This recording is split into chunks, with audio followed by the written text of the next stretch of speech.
Vikings, let's win this game. Vikings fans, Christmas week just got strapped into the electric chair. We've got a star receiver basically pointing at Detroit's beat-up secondary like it's a next-up sign. We've got the front office stepping into the frame to protect the quarterback's future, and we've still got the QB room trying to keep the wheels on with a backup starting under national lights. On top of that, the run game could start shedding bodies at the worst possible moment. And then there's that big franchise-tilting choice hovering over a legendary defensive vet like a storm cloud that won't move. Stay with me, because the last one punches anyone who lives and breathes Vikings football right in the chest.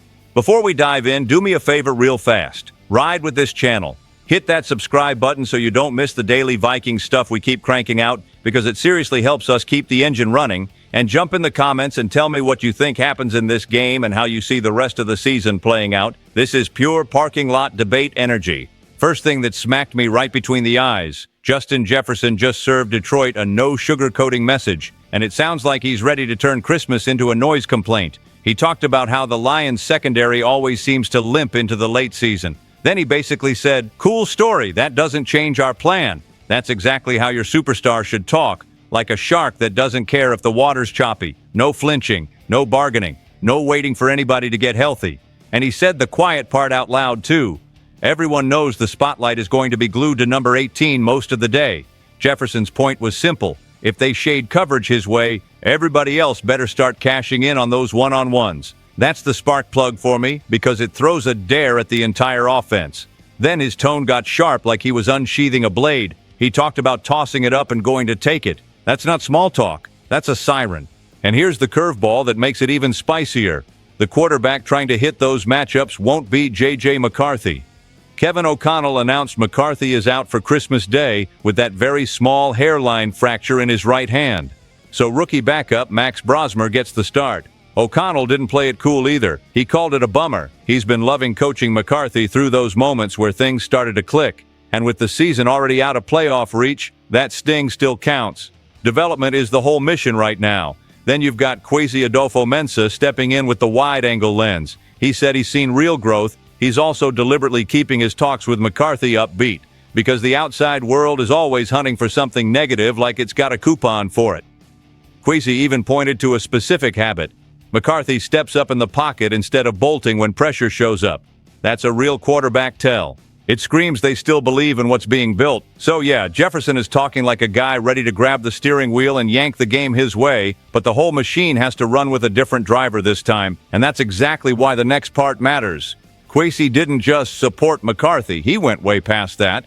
Now here's where the plot thickens like cold gravy. Kwesi Adolfo-Mensah didn't dance around the J.J. McCarthy topic even a little. He walked straight into it. He admitted the truth. There are still more questions than answers with McCarthy, and this season's been a rough ride with injuries. That includes that very small hairline fracture in his right hand from the Week 16 win over the Giants. But Kwesi sounded steady, not frantic. He talked about growth moments. He said he keeps spotlighting what McCarthy is doing well, not as fluff, more like laying bricks. He circled back to pocket presence again. McCarthy is willing to climb the pocket and make decisions. He's not drifting backward or bailing early like so many young quarterbacks do.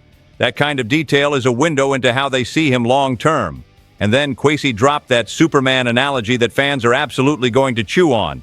He described the balance between Clark Kent plays and Superman plays. In his words, the great ones are wired to put the cape on all the time. But the real skill is knowing when to keep the glasses on. It's taking the simple stuff that keeps the offense moving. And he said he's seeing McCarthy do both. A few cape moments a game, but also the boring, methodical stuff that marches the ball down the field. That's a front office guy basically saying, we see a franchise quarterback taking shape.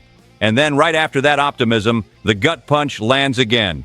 Kevin O'Connell confirmed on December 23rd that McCarthy won't play on Christmas against Detroit, so Max Brosmer will start. O'Connell called it a bummer. He's been enjoying the process of coaching McCarthy through the journey where things started to click. That's the emotional tug-of-war of this week. The building blocks are showing up, then the injury cuts the music again. Which brings us to the next part. If Brosmer is going to survive this stage, the way he approaches the game might be the whole story. Max Brosmer said one thing that's been rattling around my head like a coin in a dryer: play slow. That's the phrase he keeps repeating going into his second career start, and it's happening on Christmas against the Lions inside US Bank Stadium. I actually love that, because young quarterbacks who try to play fast usually end up driving like they're late for a flight. Reads get messy, feet get jittery, and one bad decision multiplies like a gremlin in water. The situation is simple. Brosmer came in during the second half against the Giants after J.J. McCarthy went down, and the game was tight at 13-10. On the road, with pressure squeezing, he kept it clean. 7 completions on 9 attempts for 52 yards. No panic throws, no forcing it. The biggest moment was that long late drive, 17 plays draining the clock. It put Will Reichert in position for the kick. That's the kind of sequence that shows poise. It also shows he can handle the moment without trying to put on a cape and be the headline. And yeah, there's the ugly flashback from his first start in Seattle. 4 interceptions, a 26-0 loss. That's the kind of bruise that doesn't fade quick. But Brosmer didn't hide from it. He framed it. He said he can't define himself by one game, and he's using it like a workout rep to get better. O'Connell also praised what he saw in New York. He talked about progressions and timing. He talked about how Brosmer's feet were synced with his reads. He even pointed out that big third down throw to Justin Jefferson. It's the kind that takes anticipation and guts. The problem now is the snap turnaround. Short week, not much prep. Detroit's defense can be inconsistent, but they're physical, and they can crank the speed on you the second you blink. So, playing slow isn't freezing. It's seeing the picture clearly. It's grabbing what's available. It's staying on the tracks. And that's why the next issue matters so much. If the run game starts wobbling, that slow and steady approach turns into a tightrope act. This feels like one of those games where Minnesota needs the run game to act like a shock absorber for the quarterback. And that's exactly why the anxiety is rising. Jordan Mason is a long shot to play on Christmas against the Lions because of an ankle injury. He left the Giants game and barely touched the field after that. 4 snaps. That's it. And on a short week, injuries like that don't usually vanish like a magic trick. Minnesota hasn't officially slammed the door, but the team elevated Ty Chandler from the practice squad. That tells you they're stocking the pantry for a thinner backfield. If Mason can't go, the dominoes are obvious. Max Brosmer is starting.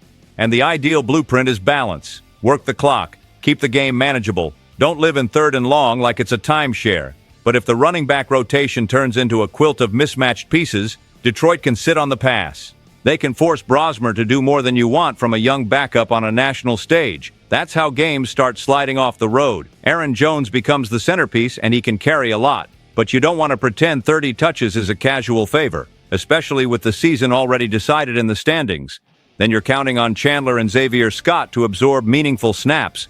And that's not exactly a comfy sofa to sink into if you're trying to run a clean, efficient offense. And it's not only the backfield. The practice report had other names not participating. That includes T.J. Hawkinson plus offensive line issues. That's how an offense gets squeezed like a vice. Less protection, less rhythm, more heat on the quarterback. If Mason is out, I expect O'Connell to crank up the motion. I expect quick game concepts, screens, and short throws that work like handoffs in disguise. It has to be smart and physical. It can't be frantic. Because the next story isn't even about Thursday's game plan. It's about identity. It's about leadership. It's about a name that's been sewn into this franchise for a long time. Okay, inhale.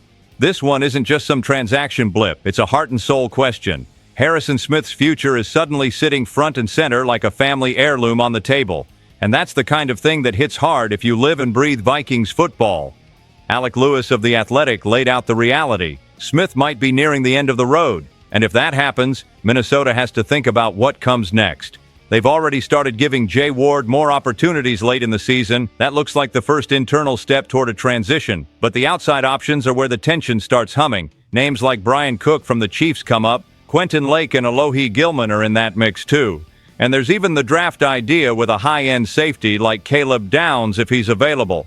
And that's where the whole thing turns into a Rubik's Cube fast. Because this isn't just swap out a starter. Harrison Smith is the guy who sets the temperature. He's the voice without being loud. He's the defender who keeps things aligned when the game gets chaotic. Thinking about after the hitman leaves a weird empty feeling. You can't just drop that into a depth chart and pretend it's normal. Then there's the money side. Cap concerns for 2026 get mentioned.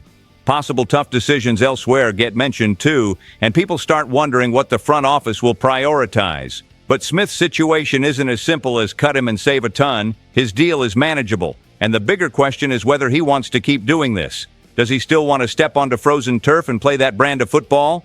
If he chooses to walk away, the locker room loses a rare kind of leadership. And if the Vikings try to replace him with an expensive free agent, that changes how the entire roster is built. That's why this topic feels heavier than the rest. It's not just about the next game, it's about the next era. You can see how all these wires are tangled together. Justin Jefferson is talking like a superstar, ready to light up a wounded secondary. But the quarterback situation is still a three-ball juggle in Christmas week. Kwesi Adofo-Mensah is publicly backing J.J. McCarthy with real specifics. He even used that Clark Kent and Superman balance to explain what he's seeing.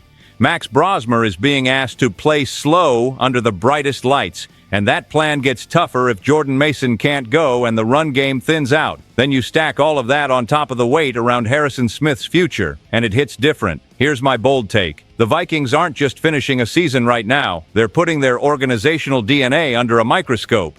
When it gets uncomfortable, what do you look like? If mistakes happen, let them happen with fight. Let them happen with pride. Defend the North, even when the scoreboard doesn't cooperate.